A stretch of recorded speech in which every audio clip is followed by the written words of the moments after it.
আজকের ভিডিওটা গত রবিবারের। রবিবার মানেই তো আলসেমি।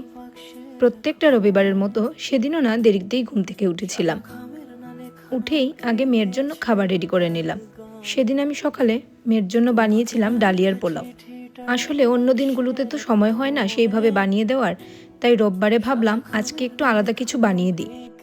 আর আমার মেয়েও ডালিয়ার পোলাও খেতে ভীষণ ভালোবাসে।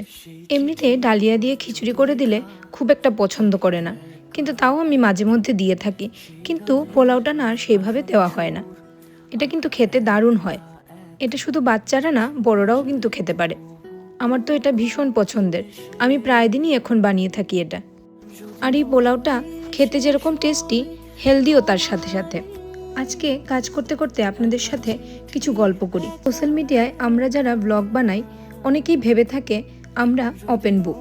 অনেকে ভাবে আমরা আমাদের জীবনের সবটুকুই সোশ্যাল মিডিয়াতে শেয়ার করছি। আমি বাকিদের কথা বলতে পারবো না, কিন্তু আমার মতো যারা 2 মিনিট আর 3 মিনিটের ভিডিও বানায়, তারা কিন্তু 24 ঘন্টার মধ্যে খুব অল্প সময়টুকুই আপনাদের কাছে তুলে ধরছে।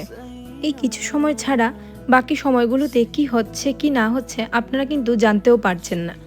তাই আমার মনে হয় আমরা যারা এই অল্প সময়ের ভিডিও বানাই, অন্তত আমরা কিন্তু ওপেন বুক নই। আর আমি এমনিতেও আমার জীবনের সব কিছু সবার সাথে শেয়ার করতে চাইও না। আমার জীবনের কিছু কিছু মুহূর্তগুলো একান্তই আমার ব্যক্তিগত। আমি চাই না সেগুলো সবাই জানুক। তাই আমি কখন কি কিনলাম, কখন কোথায় গেলাম, সব কিছু শেয়ার করতে চাই না। আর আমার মনে হয় সবারই তাই করা উচিত। কিছু কিছু জিনিস খুবই ব্যক্তিগত থাকে, সেগুলো একদমই নিজের কাছে রাখা ভালো। সেদিন সকালে আমরা খেয়েছিলাম বিন্নি চালের ভাত, আর তার সাথে ফুলকপি ভাজা, বেগুন ভাজা আর বোয়াল মাছ ভাজা।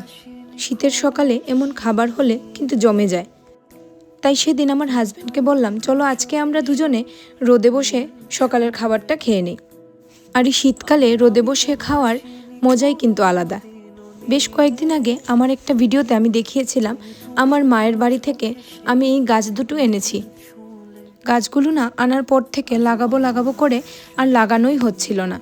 আসলে আমার কাছে এক্সট্রা কোনো টব ছিল না, তো তাই লাগানো হয়নি। গাছগুলো লাগিয়েছি তো ঠিকই, মনে মনে ভাবছি বাঁচলেই হলো, কারণ লাগাতে বেশ দেরি হয়ে গেছে। আজকের ভিডিওটা কেমন লাগলো আমাকে কমেন্টে অবশ্যই জানাবেন। ভিডিওটি এখানেই শেষ করছি, দেখা হবে পরের কোনো ভিডিওতে।